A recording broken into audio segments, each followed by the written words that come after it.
Hey everybody, it's April, and today I want to talk about some of the different things you can do with your plank to add a little variety. And in case you think it's a little boring planking, it doesn't have to be. So I'm going to start on hands, and then I'm going to switch. And so I'm thinking I'll hold each way maybe 30 seconds and see how that goes as far as our time. So if you're starting on hands, start in your table, pull your shoulders down your back, then lift your upper back, lift your chest. Pull in your belly, come up on your toes, shift your weight forward slightly. The timer has begun, and then we're going to do all that again. So you're pressing into the floor, pulling in your belly, tightening up your glutes, pressing your heels back. Oh, I have to mention that I'm wearing my sneakers today because I love them. They're a pair of Vans. I'm not being paid to tell you that. I just wanted to tell you that because usually I plank barefoot. Also, I'm going to run out the door as soon as I do this. So we're coming up on 30 seconds. And when we get there, I'm going to switch to my forearms. Even though I know you know about forearm planks, but I just like to start off that way. So whenever you switch, make sure you do everything again. So you're separating your shoulders, pulling in your belly, tightening up your glutes, pressing your heels back. So you've got it going on. And then I like to hold each for at least 30 seconds because if you switch and switch and switch, then that's really all you're doing is switching and you're not holding. And we're at 1 minute. So I am going to switch now to a forearm side plank. So in forearm side plank, you can stack your feet, lift your hips toward the ceiling.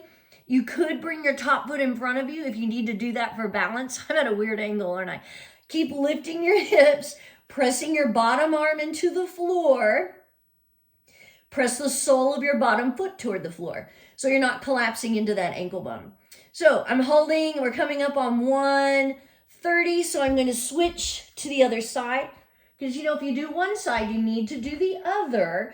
You don't want to be all wonky when you walk around later in the day. I'm moving my stopwatch so I can see. Pressing into the floor, lift hips, press the sole of your bottom foot toward the floor, actively reaching with that top arm.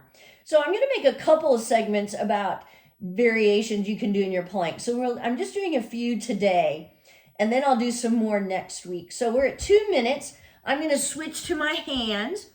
And the next one I want to do is, I should do side plank on my hands, but it's too late for that now. So I'm going to do some taps. So tapping is tapping your shoulders. That's one way you can tap. And you want to try to avoid doing this. You could rock side to side, but you want to try and hold your plank. So really engaging your core while you're tapping. So we're coming up on 2:30. Another way you can tap is with your foot, tapping out and in, pulling in your belly. Again, trying not to wiggle too much. You're not really trying to get anywhere here. You're just tapping and tap and tap. So this makes it adds a little variety. It makes plank not seem so boring, because I know sometimes it can. And we're coming up on 3 minutes. So we're going to do a walking plank. So in your walking plank, it's just like what it says. And you can walk all different directions. So I'm going to walk forward, and then I'm going to walk back. And that adds a little cardio to it. I'm just going to tell you, I'm going to do it again. Forward, and then back. And then you can do side to side. So let's go to the left, or that's what I'm doing. And then to the right. Oh, good goodness. It is a little bit more of a workout. And then to the left again. And to the right again. And then I'm going to come back to center, and I'm going to hold here. We're coming up on 4 minutes. It's pretty amazing when holding plank seems like you're resting. Keep pulling in your belly. Hold and breathe. I'm just waiting here till we're at 4 minutes. And then I'm going to do something else. Okay, so another way you can tap is to tap a knee, or bring your hand to your knee and switch sides. So I'm tapping my right knee, left knee, right knee, left knee. Whew, this takes a lot. It really does. I think it's challenging.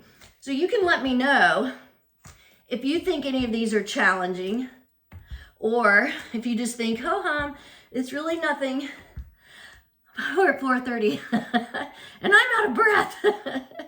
Oh my goodness. So I'm going to hold here and breathe for a moment. We're at 4:40 and look, my arms are shaking a little bit. That's okay. It's all right if your arms shake. It doesn't mean something's wrong. It just means you're a little shaky from the workout. And isn't that a good thing? So I could go ahead. Well, we're coming up on 5 minutes. So here we are, 2 seconds. Now we're at 5 minutes. So I'm going to hold till 5:15. So I encourage you, do some of the taps. I mean, I even like this. This is also something you can do if you're playing good music. You can tap to the beat. That would be fun. And you can, that's another way maybe to enlist someone to plank with you. Tell them you're going to do something fun with it. Maybe or maybe not. Okay, I'll have some more varieties next week. Have a great day. Don't forget to subscribe and like. Thanks.